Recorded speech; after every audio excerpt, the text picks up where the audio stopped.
सरता रविवार आणि शेवटचा पालखी सोहळा। मृग नक्षत्र सुरू झाले की नाथांचा पालखी सोहळा बंद होतो।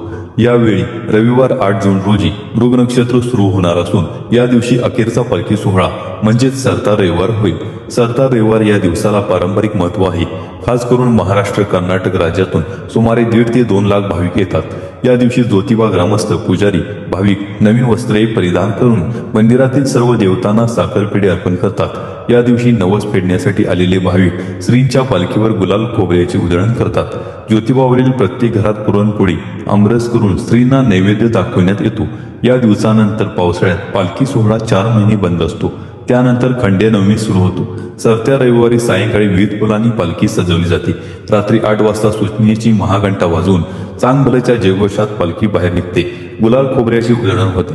त्यानंतर पालखी सदरेवर विराजमान होते।